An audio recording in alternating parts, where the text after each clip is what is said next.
Welcome to another amazing news about the royal family on Hot Vibes. 14 ways the British royal family was rocked by scandal in 2022. This year was a turbulent one for the British royal family, whose longest-serving monarch, Queen Elizabeth, has died at the age of 96. The future of the monarchy was put to the test in 2022. Queen Elizabeth II, Britain's longest-reigning monarch, died on September 8 aged 96. It marked the end of an era and also ushered in a new reign in which his eldest son became king. Please guys, before we continue, I will appreciate if you subscribe to this channel and don't forget to click on the notification bell. This year proved turbulent for the British royal family as well, as they were plagued by shocking revelations, breathtaking investigations and the ongoing battles following the royal departure of the Duke and Duchess of Sussex. As King Charles prepares to be crowned on New Year's Eve, here are 14 ways Buckingham Palace has been rocked by scandals over the past 12 months.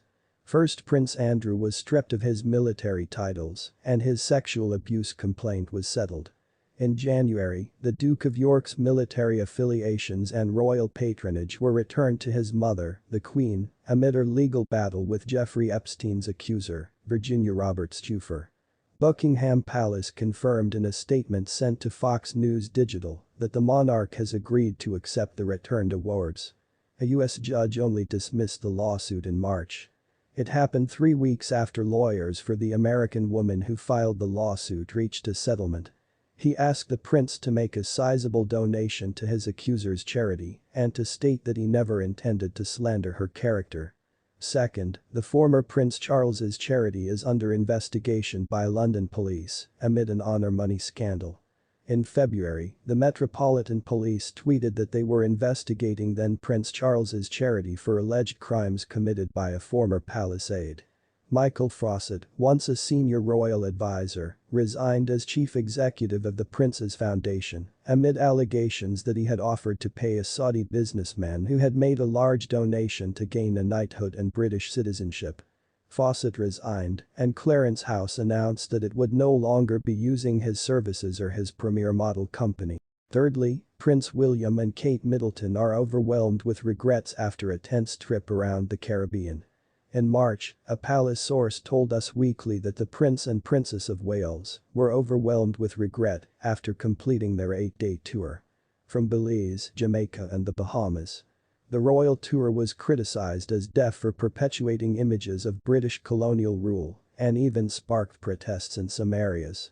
Jamaican Prime Minister Andrew Holness also told the couple that the country wanted to become a republic and remove the British monarch as head of state. The source claimed that since returning to London, the pair have begun to consider ways to strengthen their relationship with other leaders within the Commonwealth while working closely with the former colonies. Fourth, Jeffrey Epstein told People that Prince Andrew was a useful jerk, the book claimed. In April, former Vanity Fair editor Tina Brown wrote an explosive book called The Palace Papers. In it he described how the late American financier and convicted sex offender Jeffrey Epstein bragged to his friends about taking advantage of the Duke of York's friendship. Wrote Brown in an excerpt published by The Telegraph. To receive it, and Epstein joined HRH as an investment advisor. With Andrew at the helm, Epstein was able to negotiate deals with these, often, shady players. Any attempt to suggest otherwise is misleading and inaccurate. The man is next charged with allegedly intending to hurt or upset the Queen. An offensive weapon and a crime, the Treason Act of 1842. Under the 19th century Treason Act, which has been defunct for 4 decades, it is an offense to attack the Queen or have a firearm or offensive weapon in her presence, with intent to injure or kill her, alarm or cause an offense of peace. Next is that a professor wished Queen Elizabeth excruciating pain when she finally dies. A Carnegie Mellon University professor drew criticism on social media after telling the Queen hours before his death unbearable pain. September. I have heard that the supreme monarch of a genocidal, thieving, rape and genocidal empire is finally dying, tweeted Ujuanya, a professor at Carnegie Mellon University. May your pain be unbearable. The Twitter post came as reports circulated that the 96-year-old's health was deteriorating and doctors were concerned about her condition. The social network has since removed the tweet. A Twitter spokesperson said, "We have taken enforcement action against the account you linked to for violating the Twitter rules on abusive conduct. Those rules include wanting, expecting, or soliciting serious harm for a person or a group of people." Carnegie Mellon University issued a statement saying, "We do not condone the offensive and obnoxious messages posted by Yuju Anya on her personal social media account today.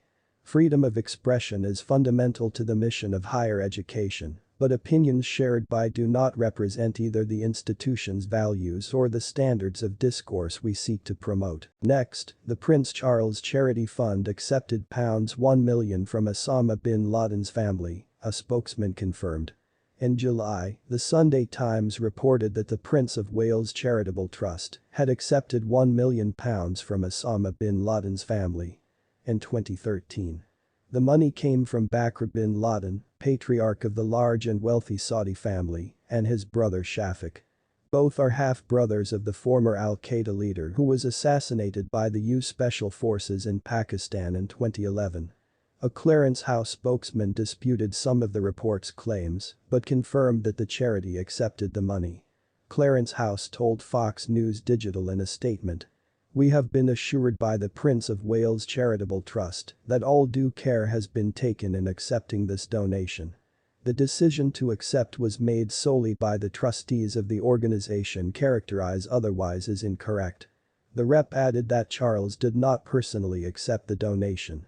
A spokesman for the Prince of Wales Charitable Fund, PWCF, told Fox News Digital, "Sheikh Bakr bin Laden's 2013 donation was carefully considered by the PWCF trustees at the time. Due diligence was conducted, soliciting information from a variety of sources, including the government. The decision to accept the gift was made entirely by the trustees."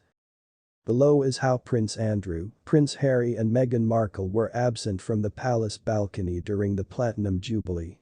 In May, Buckingham Palace confirmed that Andrew and the Duke and Duchess of Sussex would not appear on the palace balcony to celebrate the Queen's 70th reign.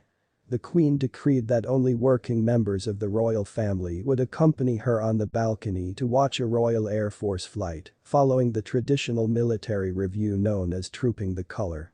Andres, he had reached a multi-million-dollar settlement with his accuser, then tested positive for COVID-19 and was conspicuously absent from the celebrations. Meanwhile, the Duke and Duchess of Sussex were booed by some members of the public after leaving the Thanksgiving service, while other royals were cheered. Next, the BBC vows to never broadcast the controversial interview with Princess Diana. In July, BBC Director General Tim Davie vowed he would never again air Princess Diana's panorama interview from on the network and urged other broadcasters to do the same.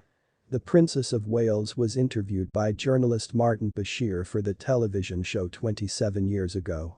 An independent investigation by Lord Dyson found that the public broadcaster failed to meet the high standards of integrity and transparency that are its hallmark. The report also found that Bashir used deceptive behavior to gain access to Diana, including allegedly falsifying documents. William's former nanny, Alexandra Pettifer, has been awarded compensation for false and malicious allegations that she was having an affair with Charles. Davie has publicly apologized to Charles and his children. The next way is that Kate Middleton confronted someone who interrupted her during a surprise trip to Northern Ireland. In October, the Princess of Wales was told she wasn't in her own country during a surprise visit to Northern Ireland. The mother of three was meeting with members of the public when a woman shook her hand and confronted her about it. "Nice to meet you, but it would be better if you were in your own country," he said. In a video by PA Media. Northern Ireland is part of the United States, along with England, Scotland and Wales. However, there have been conflicts since England first occupied Ireland in the 17th century. In 1920, legislation was passed dividing the country into Northern Ireland, part of the United States and the Republic of Ireland, People magazine noted. The British princess smiled, released the woman's hand and continued waving to others in the crowd.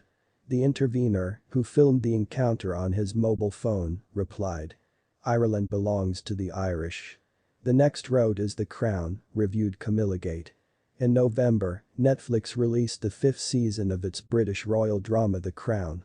It revisited Camillagate, also known as one of the scandals that shook the palace. It was 1993 when tabloids published a transcript of an intimate conversation between Charles and his lover Camilla Parker Bowles. During the call, Charles told Camilla that he wanted to live in her pants and joked that he might be reincarnated as a Tampax tampon.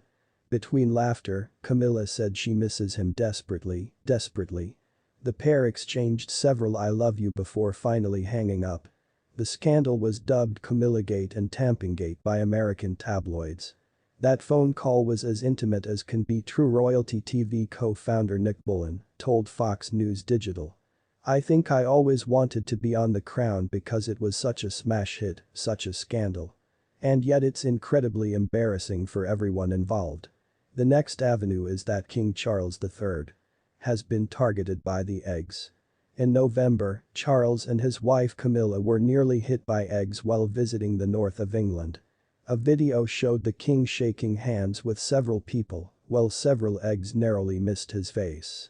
Police arrested a 23-year-old man who was later released on bail. Then, in December, another man was arrested after allegedly throwing an egg at the king while the monarch was meeting with the public in Luton, 30 miles north of London. Bedfordshire police said a man in his 20s was questioned about the alleged combination attack. Another way was that Prince William's godmother resigned after allegations of racism. As another William and his wife made their first trip to UU in 8 years, royal godmother Lady Susan Hussey resigned after a palace guest accused her of racism.